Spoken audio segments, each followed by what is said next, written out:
r/Niceguy stories by Redmond Dtes.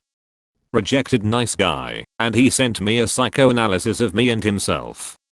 Apparently a girl who started working and earning money can't buy herself some jewelry and a bag. About you. Materialism and ostentation. You're far too materialistic for your age. I understand that this is something generally inherited from family and the economic level you're born into, but every time you showed me something new you bought, the necklace, rings, the bag, I got the feeling you were doing it to push me away, telling me in some way, get lost, you're too poor for me.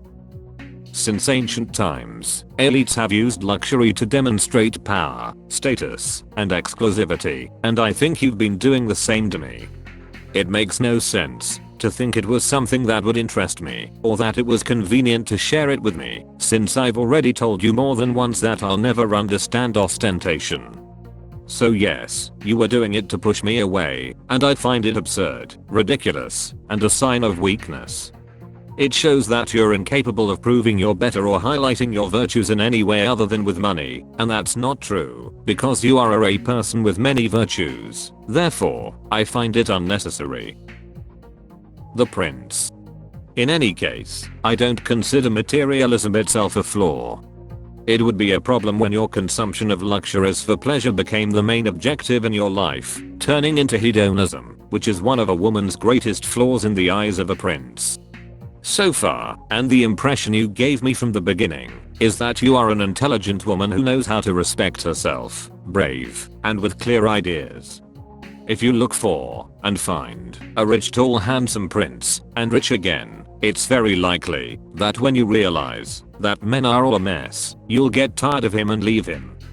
And when you leave him, or reject any man like that, your ego will inflate, and you'll think you can get your hands on even richer, taller, more handsome, and richer men again. Even though you told me you don't believe in prostitution, I think your materialism directly conflicts with your ideal of a prince. Perhaps you think otherwise, that you would only possess things you bought and earned yourself. Well, that's your theory. But in practice, wealthy men feel the need to provide for the women they're with, simply to eliminate any competition from men with lower incomes, basically because they are insecure beta males, and because they can afford to be. I hope not, but it's possible you'll go from one wealthy beta male to another. This way, you'll care less and less about men's feelings, if you don't already, and you won't meet any princes. While I don't know your exact idea of a prince, I believe no prince, a man who respects himself, would want to be with a hedonistic woman, a woman who doesn't respect herself. Don't get me wrong, are there any wealthy men who aren't beta males? Probably so, and I truly hope you find it, but even so, the conflict of interest is quite significant, and you'll soon realize it. Your destiny, my coincidences. Although I think I've already made my position clear, I wanted to clarify that there is no such thing as destiny. Everything that has happened in your life has been a coincidence, not destiny. Believe me, they happen. Let me tell you something. I found you interesting, and I'd been thinking for weeks about talking to you after class, to get to know you better. One day, I remembered you had a profile picture of yourself working out, and the place seemed familiar. I thought you'd taken the picture at a gym near me where my little brother works out. Even so, I didn't talk to you. Later, on the first day we did class together, classmate was listening to jazz, and you put on metal, Rammstein if I'm not mistaken. That day, I decided to start talking to you, because I thought there were too many coincidences, and that perhaps we had even more in common than I initially thought. But it wasn't destiny, it was coincidence. So, what do we have in common? I think you already know. I've always had the feeling that whenever we found something in common, you did everything you could to avoid delving deeper into those topics. Suddenly you don't like metal as much. You've played Souls-like video games, and you ignore me when I try to share this with you. You had a profile picture of yourself working out. Suddenly you don't like working out. You tell me you did boxing, but that you haven't felt like doing anything lately. You say yes? Until recently, every time I suggested something, you said yes. This is what has confused me the most. I think from the first day I spoke to you, it was very obvious that I was interested, and as time went on, I kept suggesting we do more things together. Whenever I suggested something, it was with the clear intention of spending more time together and getting to know each other better, and you agreed. You seemed to be on board. Even so, I've always felt that our conversations were more like interrogations on my part. You never asked me anything, and the first time we met, there came a point where I didn't know what else to say or ask you. I suggested you ask me something, and you said it seemed like an egocentric suggestion. I've suggested we meet to get to know each other better, you've accepted, and I hope to get to know you too. You were the egocentric one. You came without preparing anything, without thinking about me, what you expected from me, or what you were interested in knowing about me. I think it's good to be natural, to think only in the present and let yourself go, but only up to a point. The next time you meet someone, not even romantically, just personally, do them the favor of not being the way you were with me. And if you can't allow yourself to be like that, it's better not to meet anyone until you've personally worked on this, because you could hurt us both. The funniest thing is that we still met up again, but why did you say yes if you weren't going to share anything with me? If the first time we met was an interrogation, the second time felt like torture. Why didn't you just say no? If you already knew I didn't stand a chance, why did you keep giving me false hope? My theory is that it still made you happy and boosted your ego to have a little dog following you everywhere, paying attention to you and showing interest in you. About me. Expressive incapacity. If you're reading this, you might be surprised right now, thinking, damn, it turns out my little dog, my source of ego, has feelings. I think my inability to express myself, to converse, and to say what I feel and think, is one of my biggest flaws. I always find it very difficult to filter everything that goes through my head and say the right thing. Sometimes I overthink what I want to say, and I end up saying it wrong. My brain overfits, lol. That's why I'm better at writing. I always thought that talking to you would help me fix this. I don't usually talk to people, and I don't know if it's helped, but what's clear is that it hasn't helped enough, and that's why I messed up. I never meant to make you feel bad, and I succeeded. That's how bad I'm at it. I think this problem is what caused you to get angry with me. I'm not sure, I'd like to know, but I don't think I fully explained why I was interested in your opinion, your criticism, and why you told me what you thought I was doing wrong, what flaws I had, and what I could improve. I remember that at some point in the conversation I asked you, so, you think there's a 0 chance? And you said yes, that it was impossible. At that moment I understood, and I thought you did too, that nothing would happen between us, and that I wasn't going to try anything more between us, and that from that moment on, we could continue talking as friends, and still come out ahead, because I found it interesting to keep talking to you, regardless of whether you liked me. I'd been doing it for months, that's why I wanted your opinion to improve myself personally, for the future. I think you thought I was asking you about my flaws, as if I was going to fix them all overnight, and come back the next day and say, I don't have these flaws anymore, do you want to be my partner now? Not at all. I already understood that, I had accepted it a long time ago. I just thought it was important to ask you that question from the perspective of personal growth, and the truth is, I'm really sorry that this made you feel bad, because again, it was probably my fault, and I didn't explain it well. The last time we spoke, I don't know what word you used, but you told me that I made you feel bad, like you were being harassed, like I was some weirdo who was going to be obsessed with you. That's when I realized I hadn't expressed myself well. Too analytical. I'm a very analytical person, and sometimes I struggle to understand things like attraction. I'm attracted to people based on a specific set of characteristics, and romantic attraction among most people is very different. It's more subjective and sometimes irrational. I understand that you're in that group of people, although at first I didn't think so. That was one of the reasons I was interested in getting to know you, in feeling understood. But I see that's why you couldn't think of anything to say when I asked you why you weren't attracted to me. There are no reasons, perhaps because the contempt you have for me is such that you simply don't care about me at all and you've never even considered it, or perhaps because there are no rational reasons. So the question made you uncomfortable. At the time, I didn't understand it. I thought you cared at least a little, or that you were more like me. Introvert. I'm an introvert, and no woman wants an introverted man. For example, I almost never talk to you in class, like we do when we are walking together, because I don't like to draw attention to myself. Ideally, I wish no one had ever noticed me talking to you, not because I'm embarrassed, but because I don't think it's necessary to have to justify my interest in someone and put up with certain attitudes, or the stares of divorced women on the subway on the first day we met, to give another example. I have very conservative values in this regard, and I don't think they are that related to introversion, but they give that impression. The truth is, this is a flaw I can't find a solution for, because it's just who I am, and what I believe is right. I get nervous during introductions. No woman wants this. It shows distrust, I know. I've thought several times about going to a psychologist to fix this, because it's an irrational fear. I don't know if it's stage fright, but well, I can't afford a psychologist, so for now, I can't do anything. I used to be scared of clowns when I was little.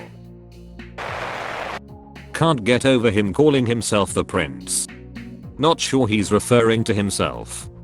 I told him I'm waiting for my prince as a joke, and he seemed to have treated it like I want a sugar daddy. Maybe he's the Prince Charles type of guy. Iki. Dodged a nuke out here.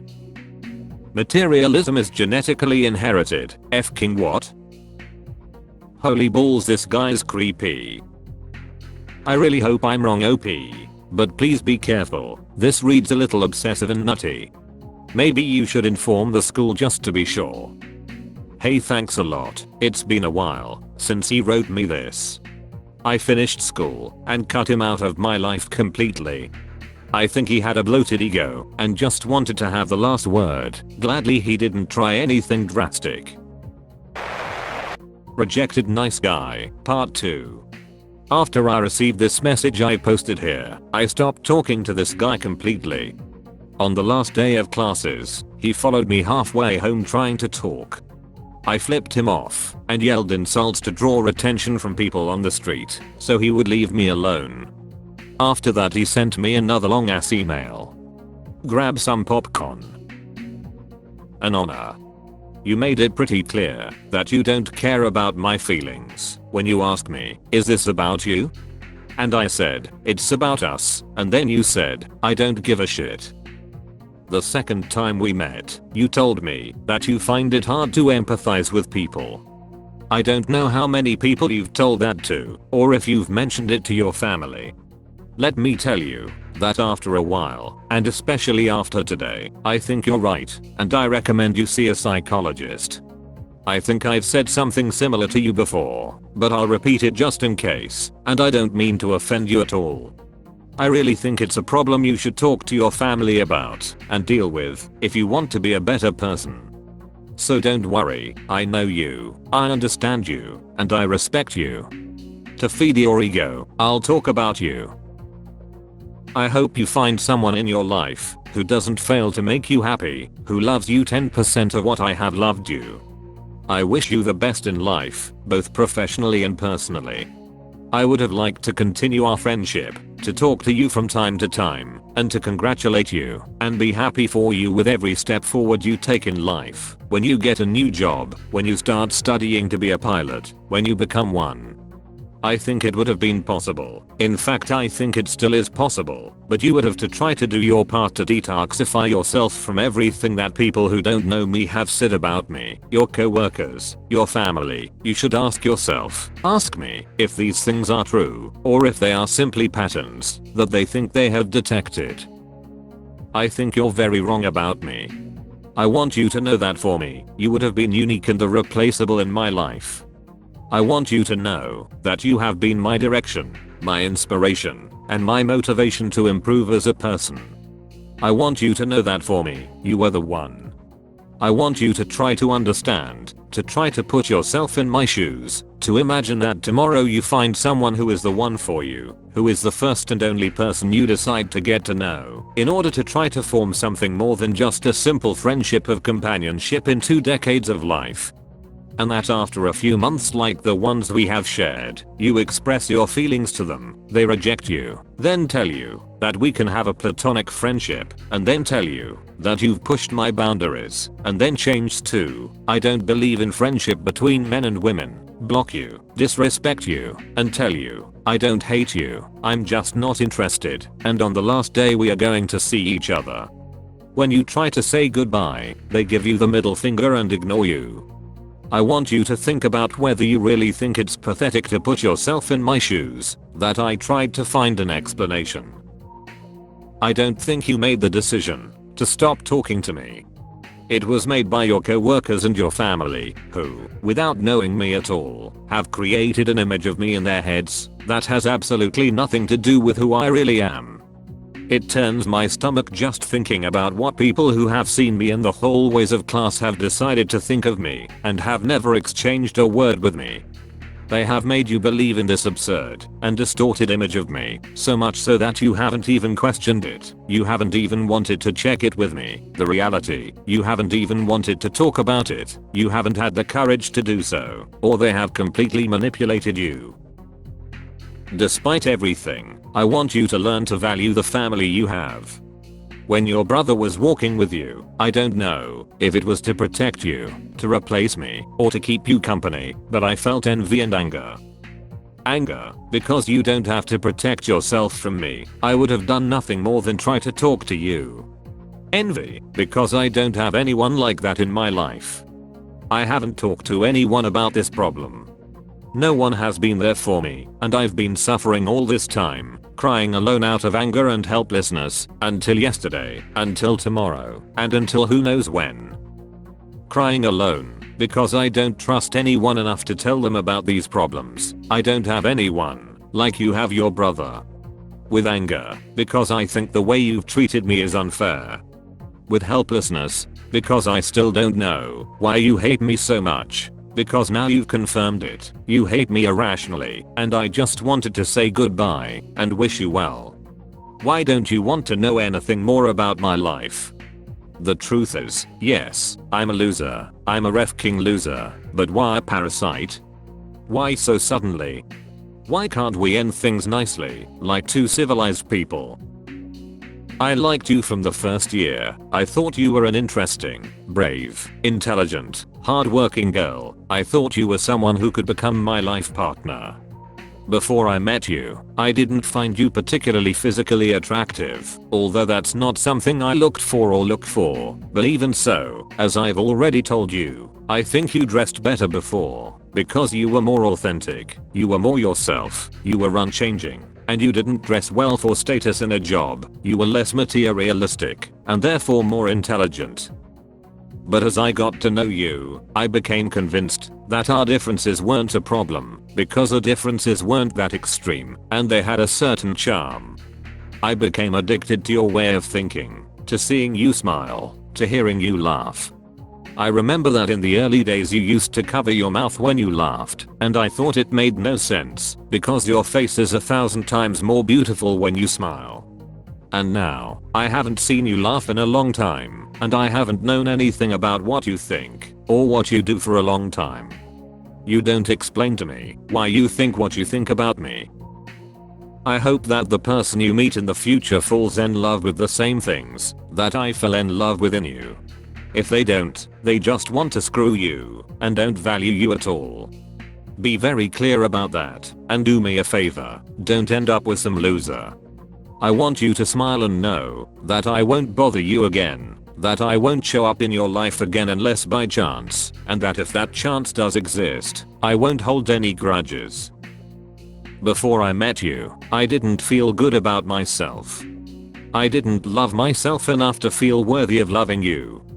That's why I started training and changing many habits in my life, and since then I've discovered that it's something I love to do, something that has become part of my life, all thanks to you. If you've made it this far, I want to thank you so much for your patience with me. I hope you take all this in stride, as a turning point, as something to reflect on to improve as a person. I wanted to try to give back to you, because you've helped me so much in that regard. And honestly, I could go on writing much more, but I think it's time for me to stop now, to turn the page, and start from scratch. You can respond, I'd love for you to do so, and I would respond again, but obviously I'm not forcing you to do anything.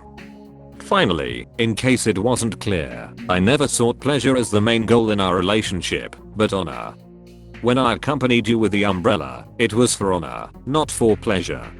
Never confuse these two concepts again. I appreciate and respect you very much, don't forget that. Yeesh. This guy's almost in his final evolution of nice guy. Him, don't end up with some loser. Also him, I'm a loser, I'm a ref king loser. Catch. I could only make it halfway through the second paragraph in his first message. A quick skim of this one shows I don't need to read all of this either. So many of these dudes are so pretentious. Yeah, he made it quite obvious by sending me to a psychologist at the start of a goodbye email. I think we both know which one of you needs a shrink. That's all folks. Thank you for watching. If you like videos like this one, why not like and subscribe for more? Have a nice evening.